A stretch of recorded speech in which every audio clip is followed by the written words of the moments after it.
السلام عليكم ورحمة الله وبركاته. ازيكم حبايب قلبي؟ عاملين ايه؟ يا رب دايما تكونوا بخير. قبل ما نبدأ في اي حاجة نصلي على الرسول عليه افضل الصلاة والسلام. لو اول بقى مرة تشوفيني يا ريت تشتركي في القناة وتفعلي زر الجرس عشان يوصلك كل جديد انا بنزله باذن الله. النهارده عندنا ميزانية حلوة جدا اتطلبت مننا كتير قوي، اتأخرت عليكم فيها، اسفل التأخير. وبما ان ميزانية ال 3000 جنيه عجبتكم هنعيد معاكم ميزانية حلوة قوي، واللي بيعجبكم اكتر واكتر في الميزانية اللي انا بطلع اعملها معاكم، اللي انا بكون مرتباها قبل كده، ولا انا بكتبها وارجع اقول لكم اعملوا كذا واعملوا كذا. لا، انا برتبها معاكم بالورقه والقلم، وده يمكن اكتر حاجه خلت الناس تشوف الميزانيه. يلا بينا هنعمل ميزانيه حلوه قوي قوي وهتعجبكم ان شاء الله. نصلي على الرسول بقى ونبتدي ميزانيتنا لل 4000 جنيه. النهارده مطلوب مننا ميزانيه من حبيبه قلبنا اختنا، عايزه ميزانيه 4000 جنيه لعدد الاسره، 5 افراد. تمام، 5 افراد. ان شاء الله نعمل لك ميزانيه حلوه قوي. هي طالبه ال 4000 جنيه اكل وشرب وحاجات ثلاجه، يعني اكل وشرب وحاجات ثلاجه وملتزمات البيت اللي هي الاكل والشرب وحاجه العشاء والفطار وكله، مفيش فيها اي دواخل. تمام. اول حاجه هنعملها هناخد 1500، هناخد 1500 جنيه. تمام، هنعمل بوم ايه يا ساره؟ اول ما نمسك الفلوس طبعا هنطلع الصدقه بتاعتنا، سواء 5 سواء 10 اللي تقدري عليه طلعيه. معانا 1500. ال 1500 يا ساره هعمل بوم ايه؟ هيتبقى معانا 2500، هنشيلهم على جنب كده ال 2500 كانهم مش موجودين دلوقتي. هناخد ال 1500 هنروح نجيب 4 فراخ.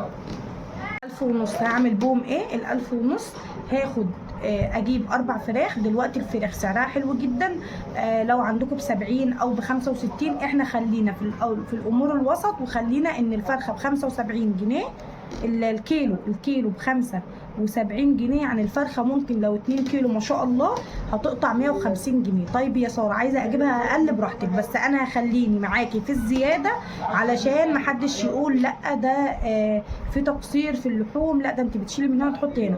هنجيب 4 فراخ. الاربع فراخ لو الفرخه ب 150 جنيه يبقى ب 600 جنيه فراخ.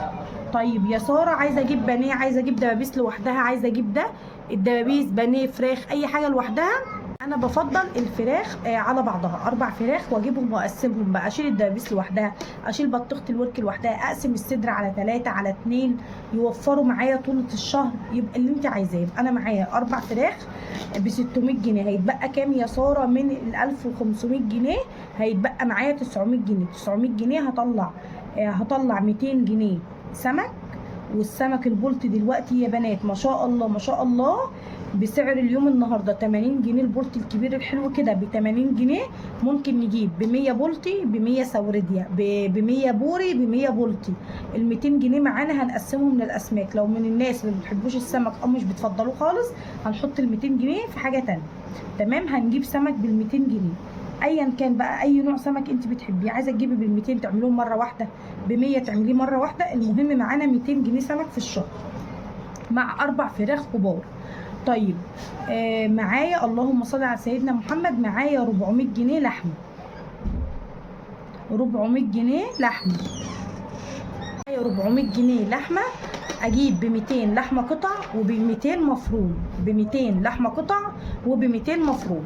طيب يا ساره لو ب 400 لحمه مش هيكفي، عايزه اجيب ب 500 اجيب مفيش مشكله، بس انا خلينا في خير الامور الوسط. هنجيب ب 400 لحمه، سواء لو هنجيب لحمه بلدي من الجزار هنجيب ب 200 قطع و200 مفروم. انا عن نفسي لما بعوز اقطع لحمه بقطع ب 100 جنيه عادي، الجزار ما بيقولش حاجه.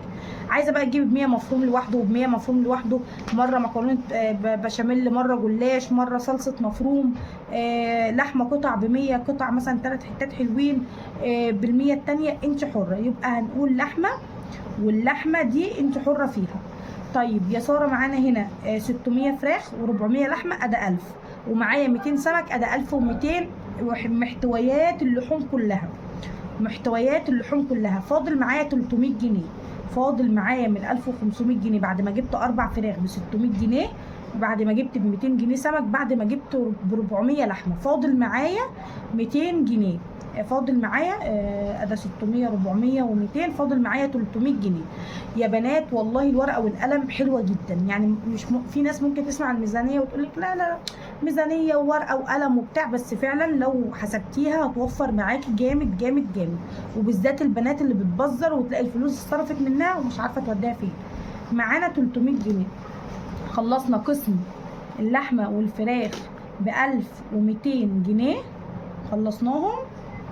عايزه ال 300 جنيه تدخليهم تجيبي ب 500 لحمه وتكملي ال 200 التانيين تحطيهم بيبقوا 800 فراخ، براحتك.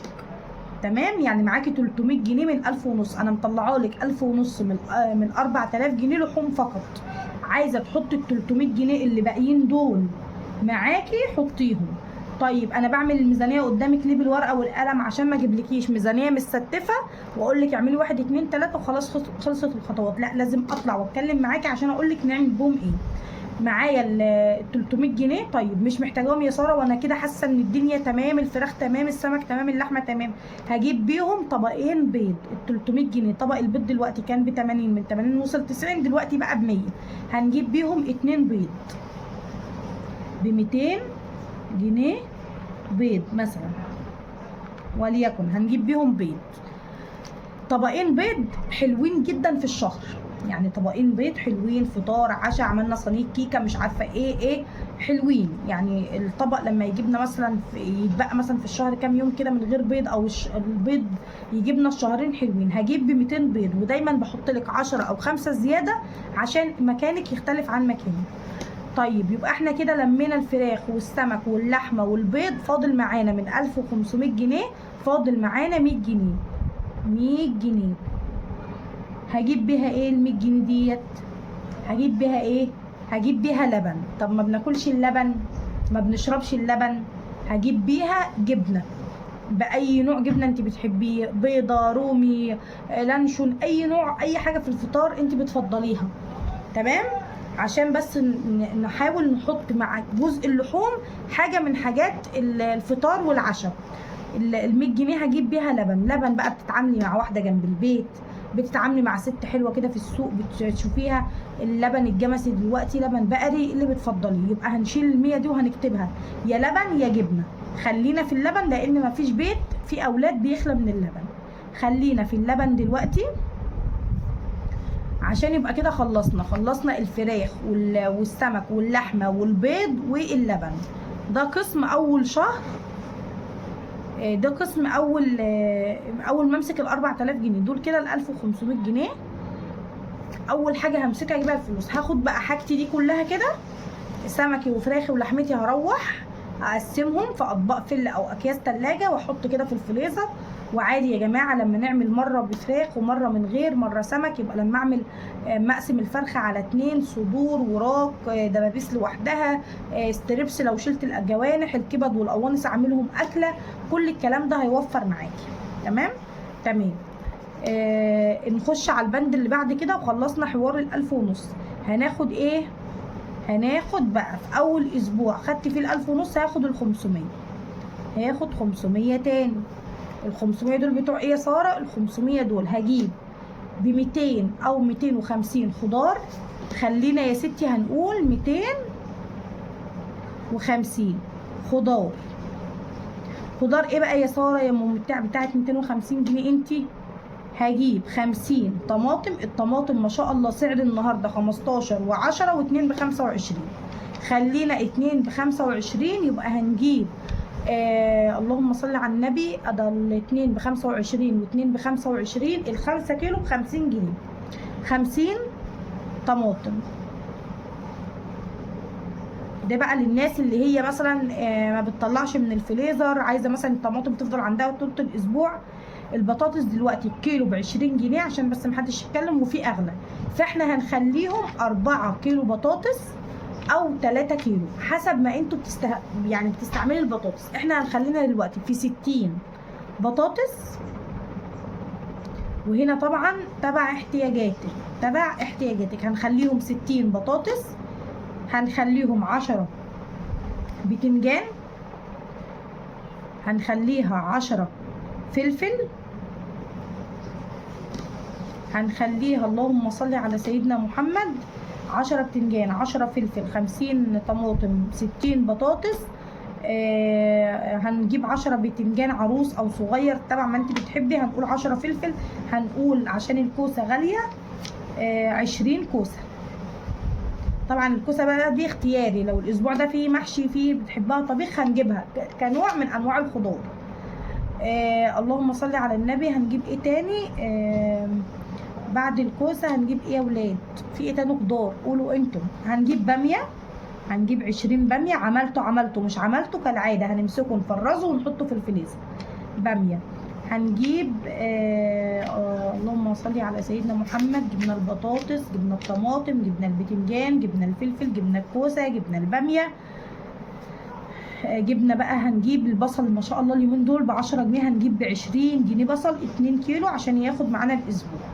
الكوسه ممكن ابدلها بحاجه تانية، ابدلها بفاصوليا خضراء، ابدلها باي نوع خضار تاني في السوق. اجيب برضو لو في جزر موجود اجيب ب 10 جزر، مش هيخسر حاجه الجزر، مش هيخسر حاجه. هجيب ايه تاني يا ساره موجود عندي في السوق؟ هجيب خيار، اجيب ب 20 جنيه خيار، كيلو وربع اجيب برضو ب 20 خيار، مش هيخسر معايا.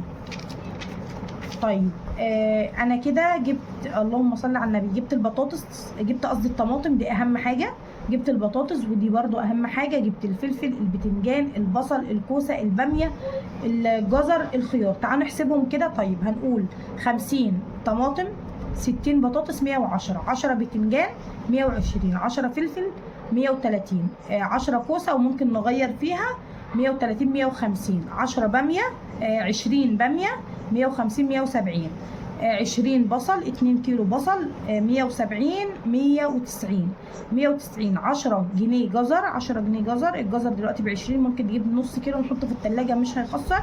10 جنيه جزر ودي اختياري برده مش اجباري، عادي ممكن تجيبيها براحتك.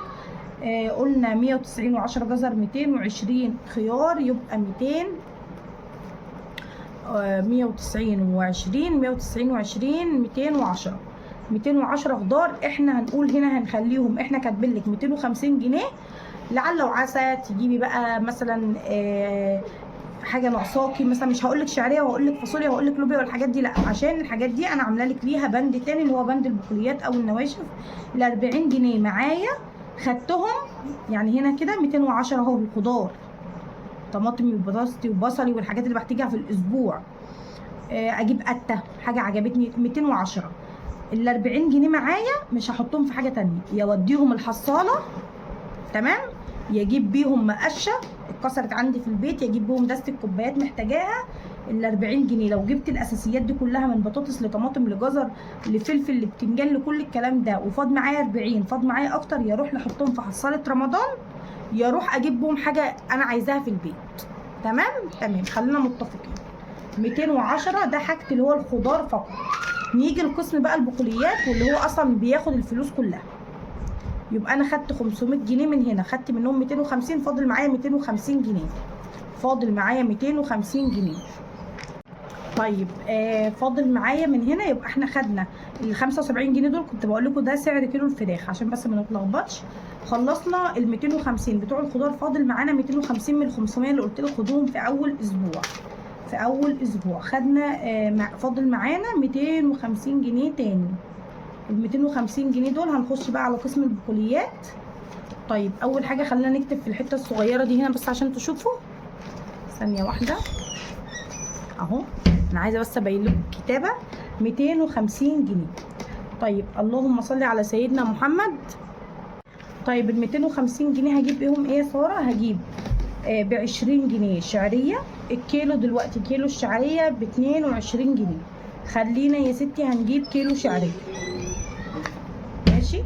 هنقول هنقول 20 شعريه تمام، مركزه معايا؟ ادي 20 شعريه.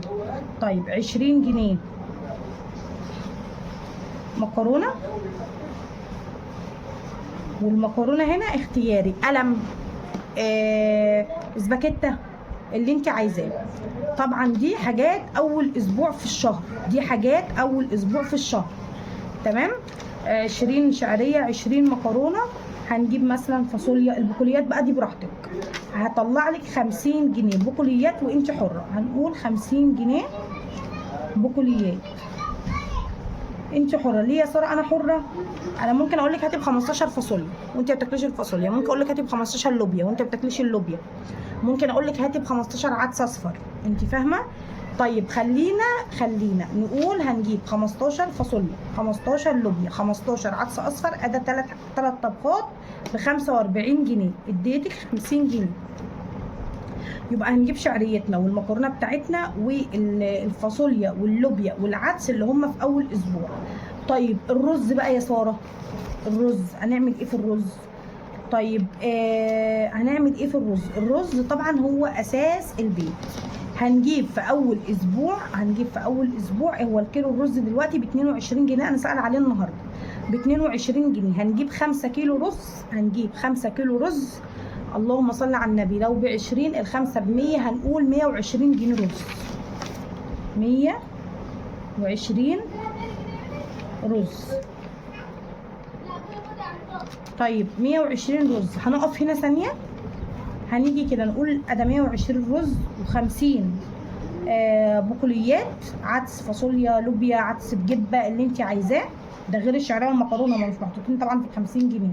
ادي 120 و50 170 وهاتي 40 جنيه 170 و40 ادي 190 210 في البقوليات. اجيب بقى ذره فشار ب10 ذره فشار. طيب ليه يا ساره البقوليات الصغيره دي؟ هقول لك بعدين، اصبري. 210 و10 فشار يبقى 220، 30 جنيه على بعضهم. دقيق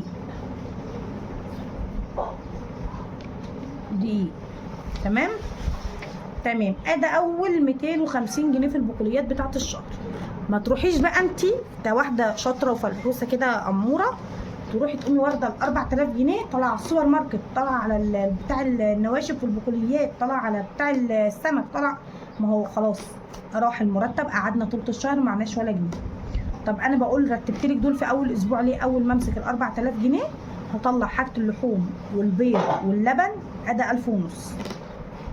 هاجي هنزل عند بتاع الخضار اجيب خضاري اللي هيكفيني الاسبوع، فاض منه لتاني اسبوع خير وبركه. ما فاضش اللايك بقى، ما فاضش خلاص يبقى خلاص خدوا خير الاسبوع وخلاص. هجيب البقوليات، فاض معايا شعريه للاسبوع الجاي هشيلهم على جنب. ما طبختش المكرونه يا ساره شيليها على جنب.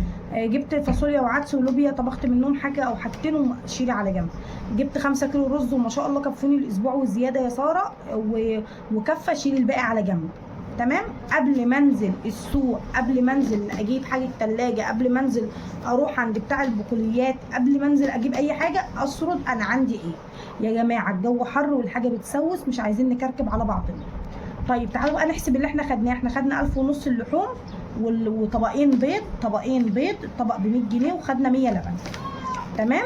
خدنا 250 خضار، خدنا 250 بقوليات بالفشار، الفشار ده برضه هنخليه من الحاجات الرفاهيات، وخدنا 30 جنيه دقيق. يبقى عندي الدقيق والبيض واللبن. حبيت اعمل كيكه، حبيت اعمل حاجه، اسمعي الكلام ده والله العظيم هيفيدك جدا.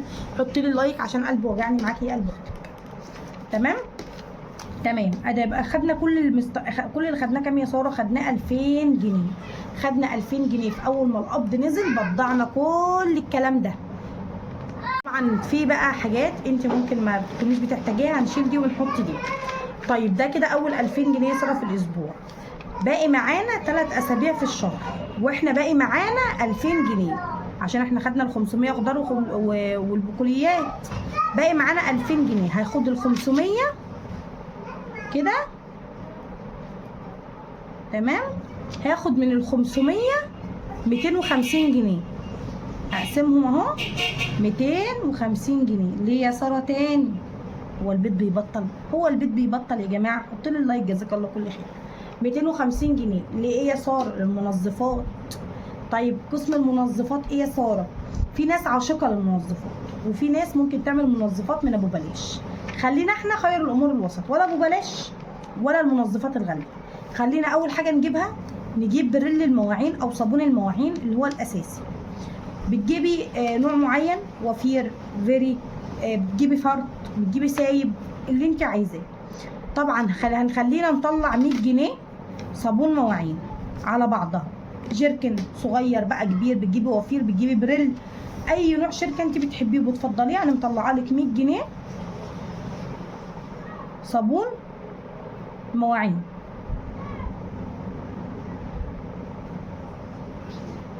تمام، صابون مواعين انت حره بقى، تجيبي بيه 100 جنيه دي تجيبي بقى ازايز من اللي هي العربيه بتعدي وتملي عندك في البيت، ماشي.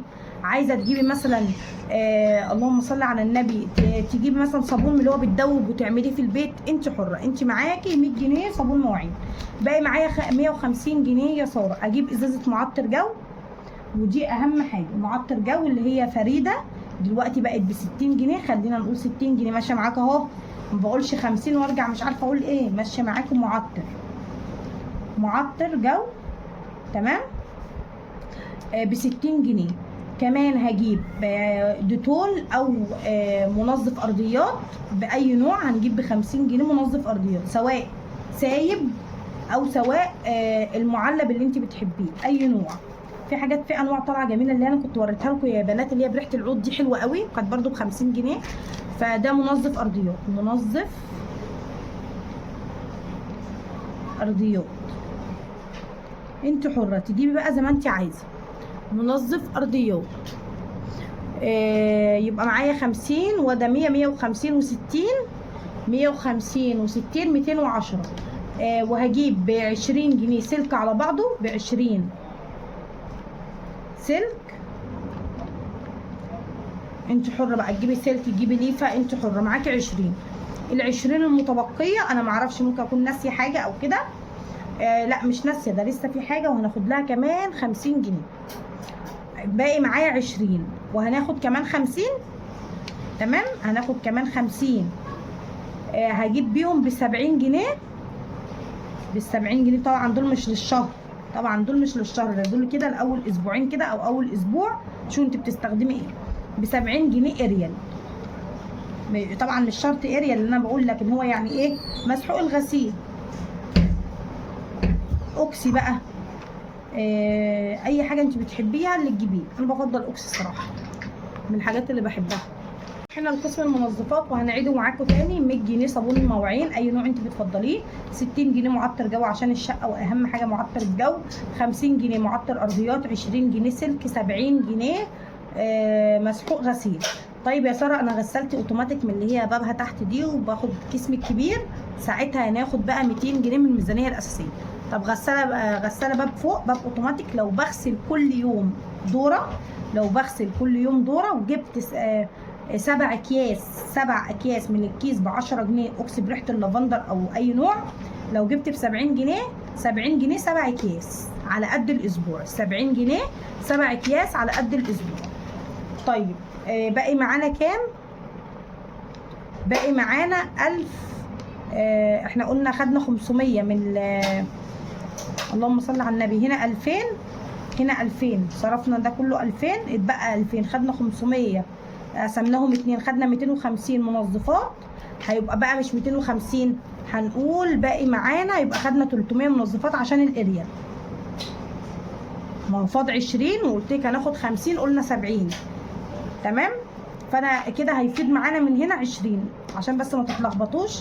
فاضل معانا 20 من 250 بتوع المنظفات، خدنا عليهم 50 من 250 اللي معانا على ال 20، يبقى باقي معانا فوق هنا 200، هناخدهم اهم ال 200. طيب يا ساره، انت جبت لي الخضار وجبت لي المنظفات وجبت لي اللحوم وجبت لي البقوليات، ال 200 جنيه دول يا حبيبه قلبي يفضلوا معانا كده؟ لا طعميه، لا النهارده هنجيب فول، ما انا مش هجيب لك، مش هعمل لك ميزانيه واسيب بيتك ايدك فاضيه كده، لا. ولد عايز يصرف مصروف 5 جنيه 10 جنيه 20 جنيه، تبع ما انت ماشيه اولادك، عايزه تجيبي حاجه تبعتي تجيبي ازازه حاجه ساقعه من السوبر ماركت، كل الكلام ده، يبقى ال 200 اللي فاضلين من ال 500 هاخدهم معايا في ايدي في اول اسبوع. طيب هنعمل ايه تاني في تاني اسبوع؟ تاني اسبوع هلملم من اللي فاضل معايا ده واجيب بقى في اول كده الاسبوع او تاني اسبوع هجيب فاكهه، هطلع كده 200 جنيه. ال 200 جنيه دي معايا اهي، عايزه اخليها معايا في ايدي هخليها عايزه اجيب بها فاكهه ولا اقول لكم عشان ما تلخبطش معاكم الميزانيه؟ هناخد ال 200 جنيه اللي فاضلين من ال 500 هنجيب بهم فاكهه، اي نوع فاكهه بقى، اي نوع فاكهه انت بتحبيه، اي نوع فاكهه انت بتحبيه. يبقى كده خلاص خلصنا ال 2000 جنيه كلهم، منظفات، خضار، لحوم، بقوليات، فاكهه. ال 200 جنيه هجيب بهم فاكهه، ما انا مش هقعد الولاد مش هقعد الولاد من غير فاكهه في البيت، سواء عنب، سواء تين، سواء تفاح من اللي هو اللي طالع اليومين دول، سواء بقى شمام، اي حاجه، جوافه، كمثرى، اي نوع فاكهه متوفر في السوق هنجيب ب 200 جنيه. ب 200 جنيه ممكن تجيبي ب 100 ونشيل 100 للاسبوع الجاي براحتك خالص. فاضل معايا 2000 جنيه، فاضل معايا 2000 جنيه من ال 4000 جنيه.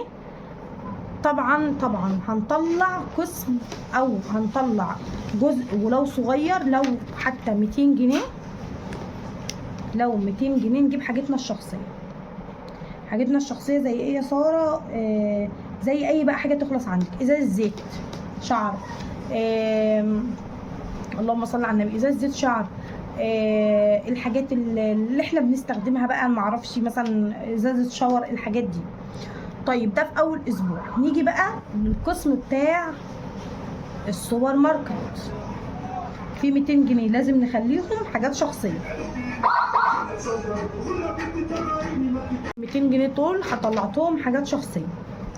طيب باقي معانا يا ساره من ال 2000 باقي معانا 1800 جنيه، 1800 جنيه. ال 800 جنيه، 800 جنيه هجيب على هاخدهم. لو ازازه الزيت دلوقتي ب 80 او ب 75، انا جايباها النهارده ازازه زيت كيلو اللي هي شطاره ب 75 جنيه. هنجيب 5 ازايز، هنجيب 5 ازايز، هناخد بقى ال 1800، هناخد ال 400، هناخد 400 وهنسيب 1400 على جنب.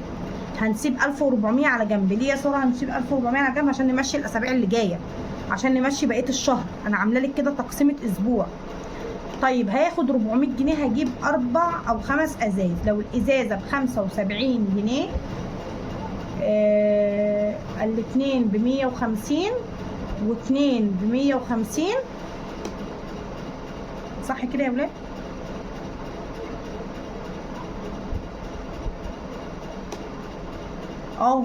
صح يا ولاد، خليكم معايا. الازازتين ب 150 وازازتين ب 150، يعني الاربع ازايز ب 300 جنيه. 4 ازايز زيت ب 300 جنيه. لا انا مش عايزه 4، انا عايزه 5. عايزه 5 يمشون الشهر كله يصور. عايزه 5، هنقول 400 جنيه.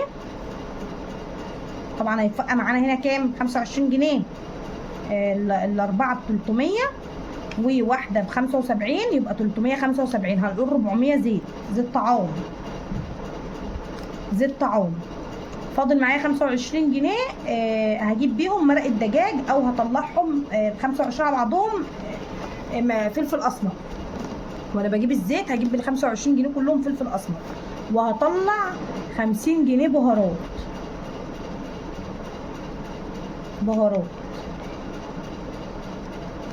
هطلع 50 جنيه بهارات.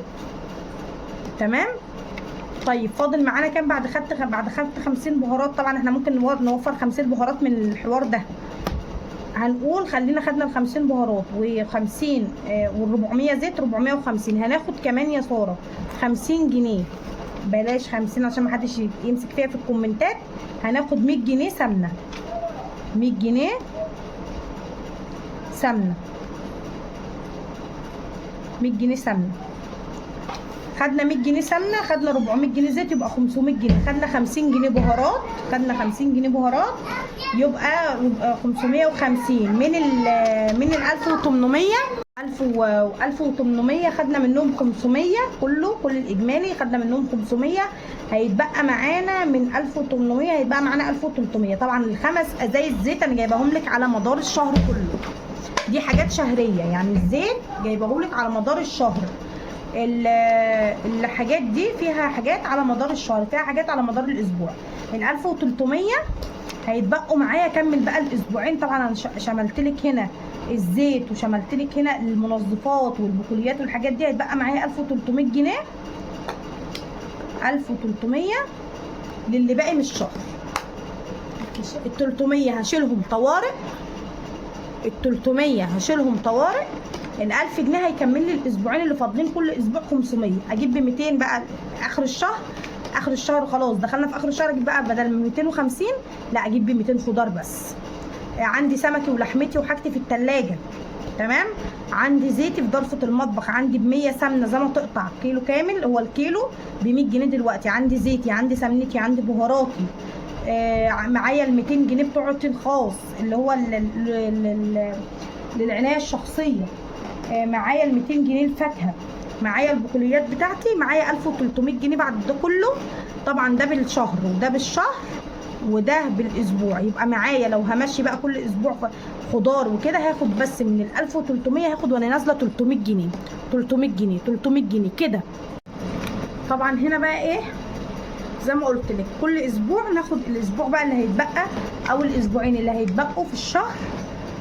هاخد بقى كل اسبوع، يعني مثلا هقلل بقى. طبعا اول اسبوع جبنا كده وحاجات بفطرها، جبنا الحاجات بزياده. هشوف بقى فاضل معايا حاجات من الاسبوع اللي قبله هقلل، بدل ما اخد مثلا 200 خضار اخد، بدل ما اخد 250 اخد 200. طب لا خلاص هحتاج 150 بس الاسبوع ده.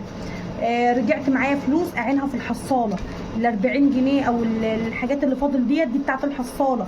40 جنيه الشهر ده، 20 جنيه الاسبوع ده كده. هتلاقي نفسك برضو في نفس الوقت بتحوشي. طب يا ساره انا مقتدره اشيل من ال 4000 جنيه اشيل 200 جنيه مثلا في الحصاله، يا ريت. مقتدره اشيل 300 شيلي، انا عامله لك عشان انتوا ربنا يخلي يا رب حبيبه قلبي 5 افراد. فبرضه جايبه لك الحاجه بزياده، في ولاد عايزه تاكل فاكهه، في فشار، في حاجات. طبعا في بقى ايه حاجات رفاهيات فانت ممكن تجيبيها وممكن لا، في حاجات كده يعني. معايا بقى ال 1300 جنيه زي ما قلت لك، الاسبوعين اللي هيتبقوا لو خدت كل اسبوع 300 جنيه هيوفر معايا جامد. طيب وفرت يا ساره، اروح بقى اجيب حاجات السوبر ماركت. حاجات السوبر ماركت زي انا جايبه لك البيض وجايبه لك اللبن وجايبه لك اللهم صل على سيدنا محمد الزيت والبهارات والحاجات دي. اجيب بقى حاجات السوبر ماركت، ال 100 اللي شلتها لبن اجيب بقى قصادها ب 100 كمان ب 100 جبنه. بحب الجبنه الرومي اجيب جبنه رومي لو فاضل معايا فلوس. بحب الجبنه البيضاء اجيب جبنه بيضاء، اجيب مخلل، اجيب الحاجات اللي هي ناقصاني في البيت. املى بيتي خير واشوف ايه اللي فاض معايا وايه اللي انا حبيته الشهر ده وايه اللي انا لا ما حبيتهوش وهشيله واجيبه الشهر الجاي. يا رب تكونوا استفدتوا، يا رب ما اكونش نسيت حاجه. هي صاحبه الميزانيه سمر الله يبارك لها يا رب ويديها الصحه. عايزه ميزانيه لا فيها كهرباء ولا فيها ميه ولا فيها غاز ولا فيها اي حاجه من دي، عشان ما حدش بس يرجع يقول لي انت ما حسبتيش كهرباء، ما حسبتيش ميه، ما حسبتيش نور. هي اللهم بارك 4000 اكل وشرب. هي عايزه بس كانت تقسمهم تقسيمه صح. يا رب اكون فدتك، ويا رب تحطوا لي لايك وتشتركوا في القناه عشان تعبت جدا بقى لي قد ايه قاعده معاكم. وجزاك الله كل خير على كل حد بيحط لي لايك ويشترك في القناه. اشوفكم على خير. لو عايزه اي ميزانيه ولو 1000 جنيه في الشهر انا قادره اعملها الحمد لله بفضل ربنا. اكتبي لي ميزانيتك في الكومنتات وان شاء الله ارد عليكي في اسرع وقت. السلام عليكم ورحمه الله وبركاته.